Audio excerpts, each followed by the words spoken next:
Lucky Land Casino, asking people, what's the weirdest place you've gotten lucky? Lucky? In line at the deli, I guess? Aha, in my dentist's office. More than once, actually. Do I have to say? Yes, you do. In the car before my kids' PTA meeting. Really? Yes. Excuse me, what's the weirdest place you've gotten lucky? I never win and tell. Well, there you have it. You can get lucky anywhere, playing at LuckyLandSlots.com. Play for free right now. Are you feeling lucky? No purchase necessary. Void where prohibited by law. 18 plus. Terms and conditions apply. See website for details. Hello and welcome. It is Eric Erickson here, the Eric Erickson Show. Delighted to have you with me. The phone number, if you want to be a part of the program, 877-973-7425. If you text the word data, D-A-T-A, to 33777, I will send you back a series of links. The last one is the important one. It is my daily newsletter, my daily Substack. I do a Substack newsletter, and I give a lot of it away just generally, and then there are select portions. You got to be a paid subscriber, but the bulk of it, I give it to everybody, and you don't have to pay. Show clips, monologues, special interviews, things like that. That's what you get if you pay extra. You can see videos of the show and stuff like that. You don't have to, though. But I wrote about the Biden administration's efforts to gaslight the public on inflation. It is happening. I want to get to that. But before I do, I have to talk about something related. I'm going to play you a clip. This is Joy Reid, who is not a very bright person, who is on MSNBC, who is talking about redistricting efforts in the state of Georgia. We also see Republicans trying to gerrymander their way into far more seats than they deserve based on the demographics and the census results. As of now, it's basically an apartheid democracy in Georgia, where yesterday the Republican-controlled Senate passed a new map giving Republicans nearly 60% of the seats, even though the Democrats won the state with a nearly even partisan split in 2020. And if somehow Democrats are able to overcome all of that and win, Republicans are setting themselves up to simply reverse those victories by allowing themselves to put their people in charge of elections, especially in places with a lot of black and brown voters like Fulton County, Georgia. Oh, good grief. Do you know in Georgia last year, you wouldn't know this if you were an MSNBC watcher. In Georgia last year, Republicans won 55% of the vote for state Senate seats. 55% of the vote. You wouldn't know that if you listened to Joy Reid on MSNBC, who thinks it's an apartheid state. Now, Joy Reid, along with a number of the folks at MSNBC, they are race hustlers. All they know is race. As Hispanic and black voters leave the Democratic Party, it becomes even more absurd, the histrionics of these Democrats. They cannot explain what's going on in the world except through a racial lens. Martin Luther King said to judge people by the content of their character, not the color of their skin. And these Democrats, Joy Reid and the like, they are failing Martin Luther King's vision for America because they can only judge people by the color of their skin. And it has become a highly profitable business. I believe it was last week Ibram Kendi noted the number of white kids who fraudulently claim to be non-white kids to get scholarships to colleges. And he deleted the tweet when people pointed out that undermines his claims that this is a racist country. Why would white kids pretend to be non-white to get into college if the colleges were propping up white supremacy? He deleted the tweet, couldn't defend it. He tried to do a ha, you took me out and let me try to do some damage control here, but they caught him. Ibram Kendi has made a ton of money peddling racial theories to placate the sensitivities of white progressives. I mean, the fact of the matter is, you want to talk about racism, it's the white people hiring Ibram Kendi and patting him on the head and throwing him some bones. I mean, the dude is invested in a system of white patriarchy. They're the ones who subsidize his existence by telling all the other people in America that they're the racists. Or Robin DiAngelo, the white woman who peddles racial theories and makes a boatload of money telling white people how racist they are. White people of a particular type love to be told that they're racist, and by buying these books, they absolve themselves, and it's the other Hicks and Rubes who are the racists. Well, there's a problem, and it is a growing problem. It was white Republicans who supported Bobby Jindal for governor of Louisiana. Back in 2007, Bobby Jindal ran. He had run before, and Kathleen Blanco, the governor of Louisiana, ran a campaign where she referred to him by his Indian given name, Piyush Jindal, and they darkened his skin color and got Democrats to vote for Blanco. It was a deeply racist campaign by Democrats, and the media turned a blind eye to it. And then he won, and it was Republicans who got Bobby Jindal elected. In South Carolina in 2010, it was Nikki Haley, an Indian American. Tim Scott is the senator from South Carolina, represents the state where the first shots of the Civil War were fired. He's a black Republican. Tim Scott, interestingly enough, was asked about his views on race and said this. Senator Jim DeMint says, I'm going to retire right away. Right. Governor Nikki Haley has to quickly fill that spot. Yes. I found myself in a position I had never even dreamt of being, becoming a United States Senator for the great state of South Carolina. I never even dreamed that that was possible. And the historic nature of you being named as an African American in South Carolina, what role does that have in you saying, I have to make the most of this? Well, I think I'm burdened by history in many ways, meaning that so many times the conversation starts off about the first African American senator from the South. Blessing and curse at the same time. My theory is I'm not called to serve black people. I'm just called to serve Americans. I think it says a lot about our country, and it says a lot about South Carolina that they chose me and then elected me to be their senator. I like talking about the evolution of the Southern heart, because the state I live in is not the state that my grandfather was born in, not the state that my mother was born in, even though both are called South Carolina. This South Carolina is different. We have evolved so much in so little time that access to real opportunity, being judged by your character and not your color, is my reality. Amen to Tim Scott, which, by the way, him saying that gets him attacked by the left, by the race hustlers of the left, who profit off of racial division in this country. But the American public is moving beyond it, and as they do, you will notice it's getting more shrill and more hysterical. Which leads me to this from the website 538. In Virginia last Tuesday, Virginians elected the first black lieutenant governor, female Marine, Winsome Sears.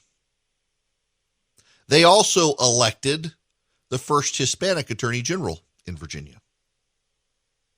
And this is from 538, from Hakeem Jefferson.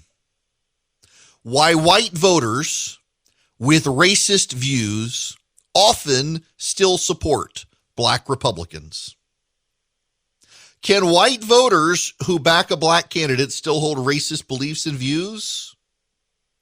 The question has come to the fore in the wake of Glenn Youngkin's gubernatorial victory in the bluish state of Virginia. Conservatives were quick to counter claims that Youngkin's win represented the effectiveness of stoking racial fears, with results from Virginia's down-ballot election for lieutenant governor, a contest where the Republican candidate Winsome Sears made history by becoming the first black woman elected to statewide office in Virginia. But of course, they go on to conclude that yes, white racists will vote for black candidates. Ironically, in Virginia, it was the non-racists supporting the governor who was either in a Klan outfit or blackface. That to the Democrats makes sense. Let me just skip the whole article. There's no reason to read in depth. Let's get down to the last part. The role of race and racism play in American politics is much more nuanced than simplistic defenses suggest. When racially prejudiced whites oppose black candidates, it's not just because of the candidate's skin color.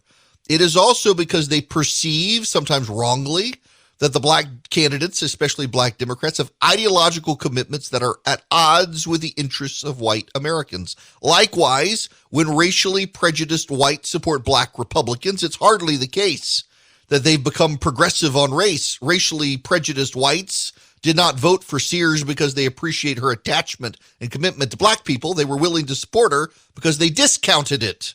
Race, after all, is a social construct. It has meaning because we imbue it with meaning. Racially prejudiced whites are not hostile to blackness per se. They are hostile to particular manifestations of blackness, one that reflects a commitment to racial justice and the advancement of the group's collective goals.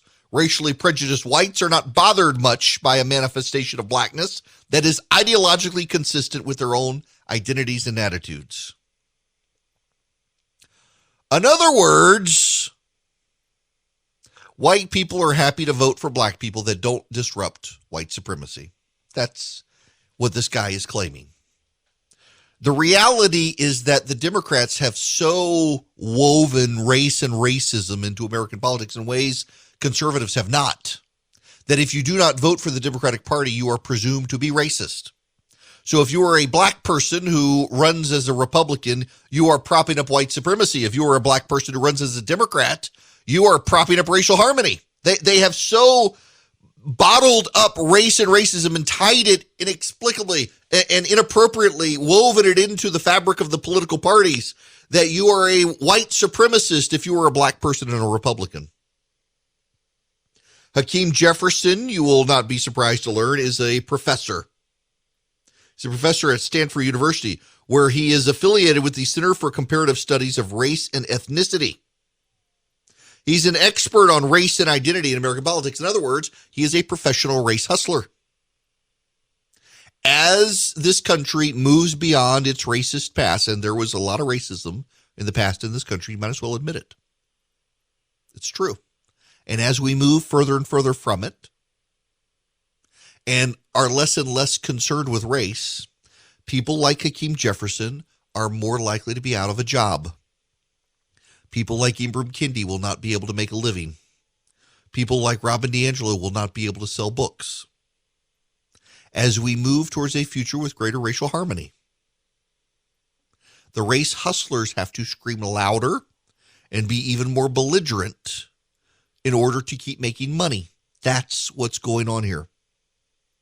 The United States elected its first black president, a historic milestone, and it is not a coincidence that the screaming and crying and bellyaching about race got louder and louder after than before.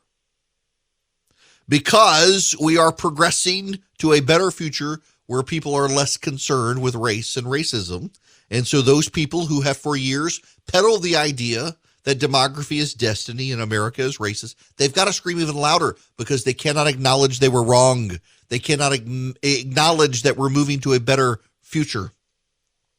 It is something to note in younger and younger generations, the younger kids get these days, the less focused on race they are. And as a result, in some schools, in some societies, and in some parts of the country, there is a greater emphasis on browbeating these kids about race so that the white kids always feel oppressor and the black kids always feel oppressed. So there can be no racial reconciliation. So we can keep the divides in this country festering so these people can continue to make money. It is a cynical business.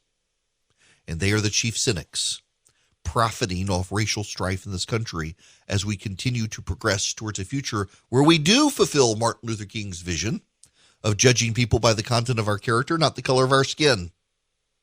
And if we actually get there, these people will be out of work. So they're doing their damnedest to make sure we never get there.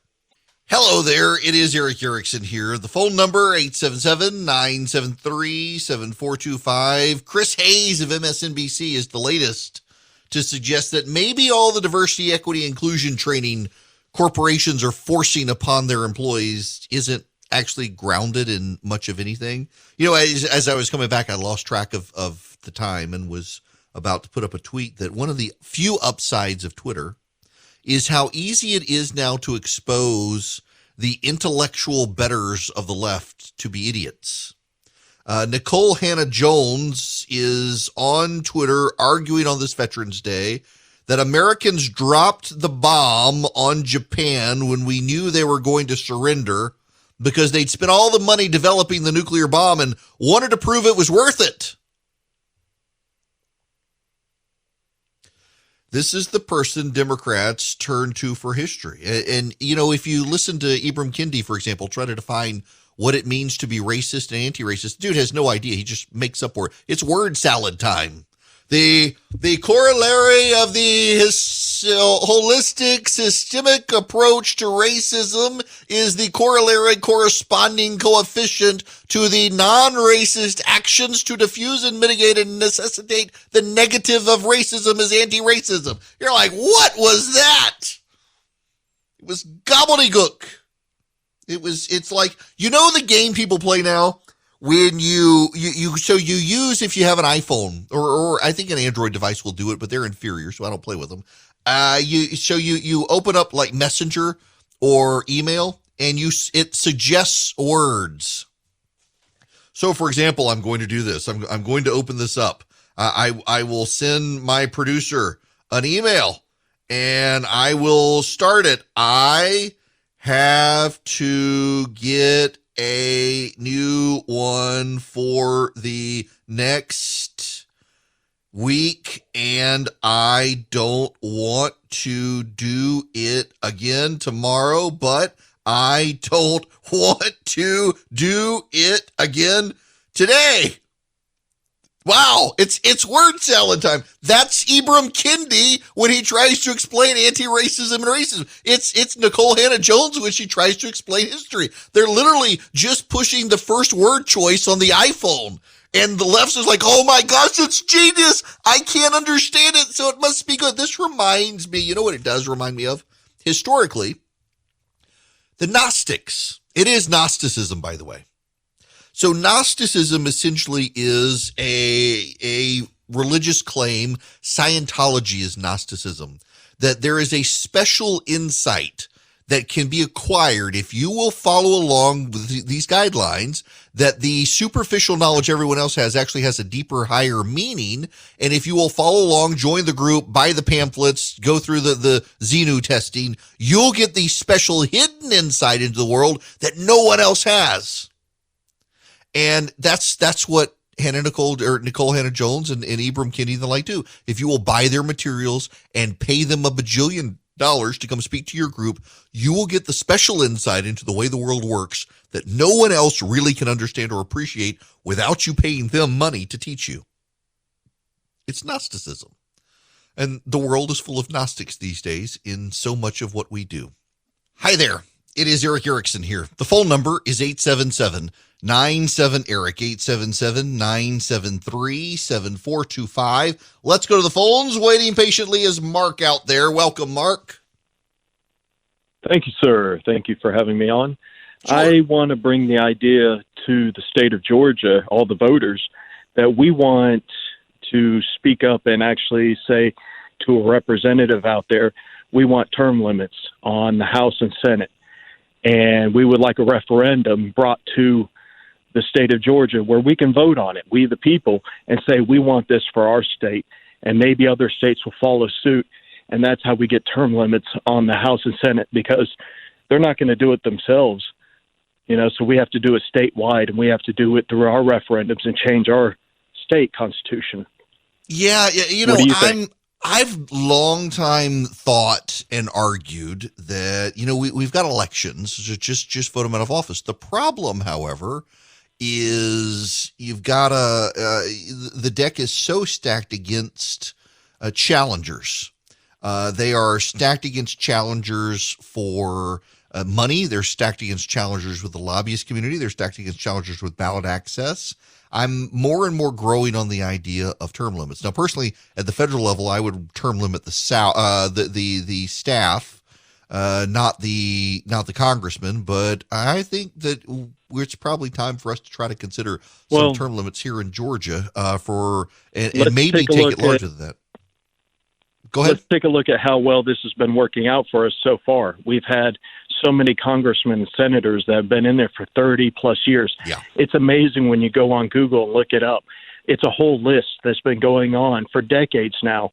And so to say that voting them out is going to help evidently doesn't, because history repeats it right there. So to put term limits on them to where they have no choice but to leave. One term, 4 years, you're out. If you can't get your job done in 4 years, you're horrible. You need to leave anyway. I'm growing in this position, and again, Mark, for a long time I was very much just vote them out, but they've stacked the deck so hard it's virtually impossible to vote them out. They have a corner on the money, they have a corner on the lobbyists, they have a corner on the Capitol, they have a corner on the ballot. That they, in many states, the incumbents get to take the lead spot on the ballot in their race. So yeah, I'm rapidly there. Maybe we need an experiment in Georgia. It's so frustrating. It is. Now, I got to move on to the controversial well, it shouldn't be a controversial topic of the day. I want to talk about Kyle Rittenhouse, who is on trial. My suspicion is he's going to be found not guilty, but maybe not. I could be surprised. The jury could be afraid that they're going to burn the place down if they find him not guilty. You know, by the way, in New York, the Black Lives Matters folks are out saying that there will be bloodshed. That's their word, bloodshed, if the new mayor, who is black, cracks down on crime in New York City. Absurd. He needs to. Don't be held hostage by these people. And that gets me to the Rittenhouse situation. In Wisconsin, if you recall, Kyle Rittenhouse and his mother headed to Wisconsin during the Black Lives Matters and Antifa riots, where poor old Kenosha, Wisconsin, was being burned to the ground by a mob of angry rioters. And the news media kept saying it was a mostly peaceful protest, even as they were burning small businesses and looting. And Rittenhouse took it upon himself, along with others, to go to Wisconsin to supplement law enforcement there and to try to keep the place safe and to protect small businesses. There are a lot of people saying Rittenhouse had no business being there, but the truth of the matter is that if Antifa and Black Lives Matters had the right to be there, so did Kyle Rittenhouse. He had the right to be there. I don't think he should have. I don't think Kyle Rittenhouse should have gone. I don't think his mother should have encouraged him to go.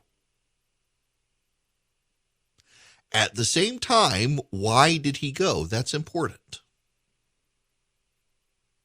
He went because of a cataclysmic failure of law enforcement. Kyle Rittenhouse would have never felt the need to go protect other people had the people charged with protecting other people done their job.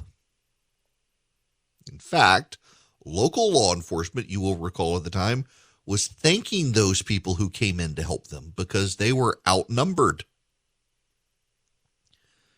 Kyle Rittenhouse went because of a failure of the system. He should not have gone, I don't think. I don't think he should have. But I understand why he went. There are a lot of people out there who are saying that he had no business being there. Well, you know what? The rioters had no business being there either. And if they were there, he gets to be there. And all of that is ancillary to the question of, did he defend himself? One of the people he shot and killed was a pedophile. It's actually apparently not in dispute. And I think I forgot that at the time or didn't realize it. One of the men who died had actually raped a young boy, I believe it was. Those are the facts. Tucker Carlson referenced this on his program last night. One of the people killed was not a nice person. Now, that doesn't mean the person deserved to die, but that person was trying to kill Kyle Rittenhouse, it seems. One of the people bashing him in the head with a skateboard. In fact, the DA asked Kyle Rittenhouse if one of the people he killed had a skateboard, and Rittenhouse said yes. He was bashing me in the head with it when I shot him. It's clear from his reaction in court he did not want to kill people. In fact, multiple videos from multiple angles came out, and members of the media actually used security camera footage at one point to show Rittenhouse he really was trying to stay out of harm's way. There was a building that was on fire, and he rushed to try to put out the fire to save the business. And he wound up killing people. They were firing at him, one of them beating him in the head with a skateboard. The sad thing here is that it came to this. And that's part of the situation here. The left is very angry at the judge for stepping. The prosecutor is an idiot. The prosecutor, I've never seen a prosecution like this. This is the most bizarre prosecution. The level of questioning of Rittenhouse, how they questioned several of the witnesses, was completely unprofessional. But the left, you can tell, they've decided the fix is in for Rittenhouse, and they're mad at the judge. It's the first time I remember progressive activists being upset and prosecutor do what he wants, which tells you everything you need to know about how they perceive the trial going. The anger comes from what Rittenhouse did.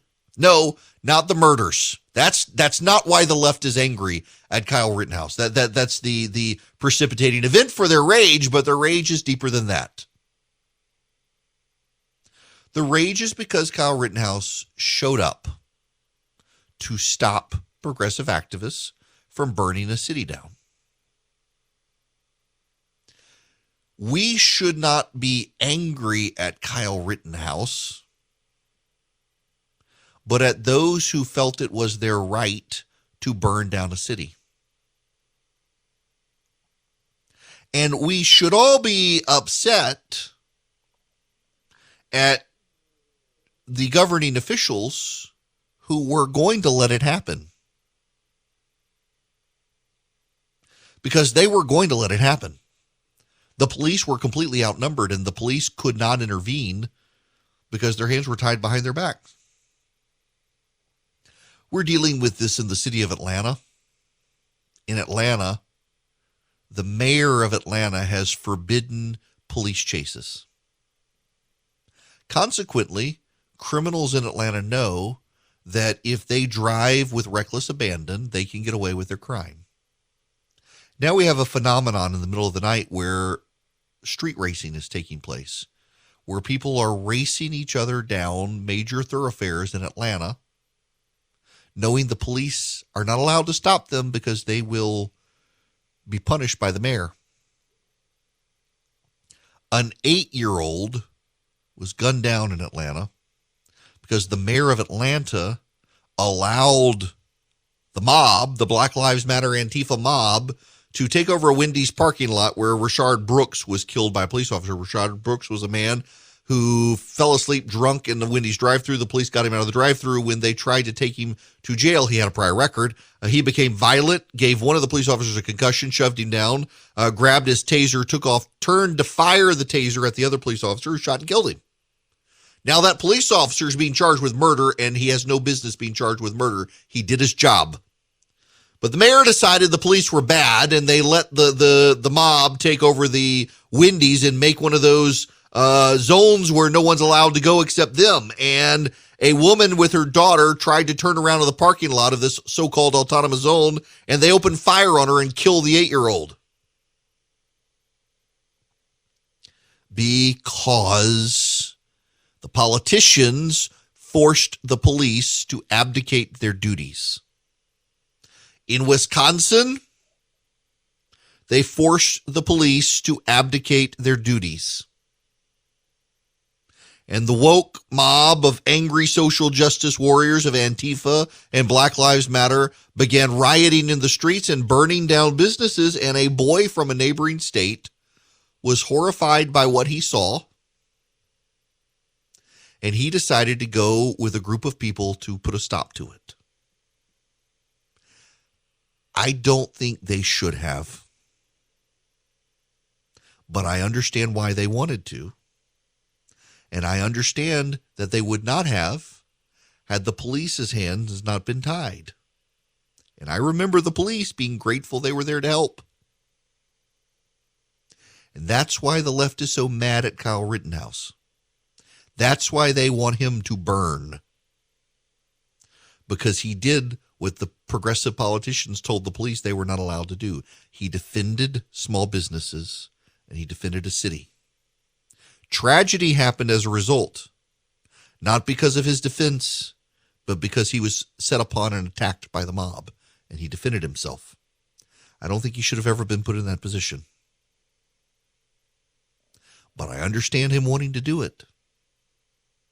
And I don't think you can say he had no business being there when it was the mob that had no business being there, and it was the politicians who had no business telling the police to cease and desist, stopping the mob. And it was the media who tried to tell us all, standing in front of the burning buildings, that it was a mostly peaceful protest when it was certainly not. The level of lying and revisionism and apologizing for an angry progressive mob destroying lives and saying, well, it's not violence because it's just property. That's what's going on at the time, remember? They were saying it wasn't really violence because no one got hurt. It was just they were burning down their businesses and depriving them of their livelihood. That's not violence. They got insurance. When you have that level of insanity, you have a few sane people who decide, I got to put a stop to this. And he's dealing with fallout, and it's going to haunt him for the rest of his life. And I don't think he should be found guilty. I have watched all of those videos, and I have kept up with this trial as much as I can, and I do think it was self-defense. And I think it is appalling to watch progressives who never support the prosecution. They want this kid prosecuted and put under the jail for defending his life and defending the property of others, that the woke mob is very mad they didn't get to burn down because he stood between them and the building. I just think it's deeply unfortunate that a boy, and he's a boy, felt he needed to take that stand because the government that's supposed to protect us from the mob and the tyranny and the violence, government itself failed. And if the government keeps failing, there's going to be more of these situations. And so all the progressives who are angry with him need to understand he did what he did because the taxpayers' taxes went to fund a system of law enforcement to protect them, and that system collapsed because the politicians made it collapse. And the politicians stood with the mob and the rioters and the people burning down the buildings. And into that fray, Kyle Rittenhouse entered, and lives were lost. And his life will be fundamentally forever changed. But I don't think it makes him the bad guy here. Don't think it does at all. Oh, my. Wow. This is from CNN. Today is Veterans Day. This is from CNN. We thank soldiers for their service because they devote themselves to protecting our freedoms. And we should. But we should also thank the media for the same reason, especially when the stakes have never been higher. Holy moly. There is no self-awareness in the American press corps anymore these days. You know, there's never any self-awareness in the Biden administration either. This is the Biden administration trying to justify a multi-trillion-dollar Build Back Better program that is going to cause inflation, according to all the experts.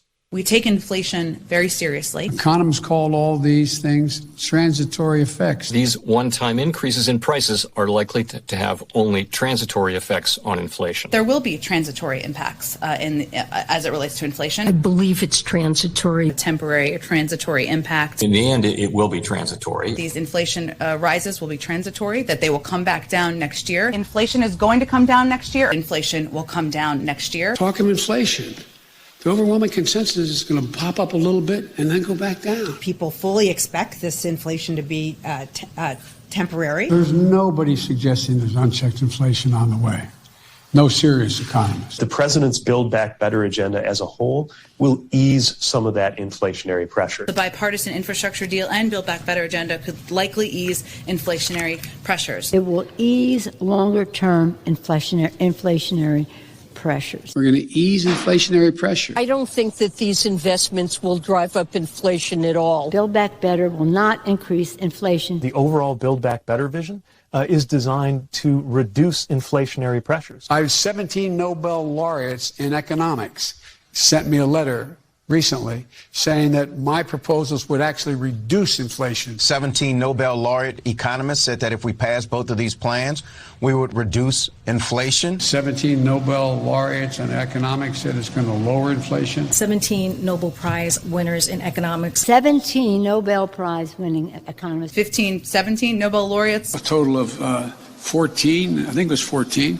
Nobel laureate economists. Since it is paid for, it would not increase inflation. Wages have gone up higher, faster than inflation. Monthly rates of inflation have already fallen substantially. If we pass the other two things I'm trying to get done, we will in fact reduce inflation. Reduce inflation. Reduce inflation. By the way, the Washington Post actually reached out to those 17 Nobel Prize winning economists. None of them knew what the Biden administration was talking about, and several of them asked the Biden administration to please stop using their names. They had not seen the Build Back Better plan and could not tell you what was in it. It's fascinating to watch the gaslighting of the Biden administration. Again, I played you the audio from 1933. The Roosevelt plan to increase inflation in a country at a time of deflation was to pump more money into the economy. Why? It makes the dollar less valuable. It makes your spending power of the dollar buy less. And that would spark inflation. When your dollar actually can buy you $1.50, that's deflation. The value of the prices have deflated, so your dollar buys you more. When your dollar buys you only 50 cents, that's inflation, because it means that prices have gone up so much that your dollar can't buy as much. And when you dump a bunch of money into the economy, it heats up the economy and it causes inflation. That's what the Biden administration wants to do. Everyone's been warning them, and these 17 economists they're using say, nah, we're not telling you that this will help. In fact, some of them are now saying it's going to make things worse. And you thought these last 2 years were crazy. Welcome to 2022. It's coming up and nothing makes sense still, especially in business. If you're a small business owner, good luck getting financing from a big bank right now. I can offer you a fantastic solution if you're looking for $750,000 or more in financing for your business. First Liberty Building and Loan. Let's say you want to buy a new building, or you want to refi existing debt, or you want to buy a company. Basically, you see opportunity for your business to grow, but you've hit a wall with the mega banks getting financing. That's where First Liberty Building and Loan and my friends, the Frost family, come in. They solve small business financing problems better than anyone I've ever seen. They say yes, where big banks say no. It's that simple. Look, just do this. Spend 10 minutes with them. Call them, First Liberty Building and Loan. Say Eric sent you. In 10 minutes, you'll know if you're a good fit for their program. Go to firstlibertyga.com. That's firstlibertyga.com. They help small businesses nationwide in all 50 states. Firstlibertyga.com. With the Lucky Land Slots, you can get lucky just about anywhere. This is your captain speaking. We've got clear runway and the weather's fine, but we're just going to circle up here a while and get lucky. No, nothing like that. It's just these cash prizes add up quick. So I suggest you sit back, keep your tray table upright, and start getting lucky. Play for free at LuckyLandSlots.com. Are you feeling lucky? No purchase necessary. Void where prohibited by law. 18+ terms and conditions apply. See website for details.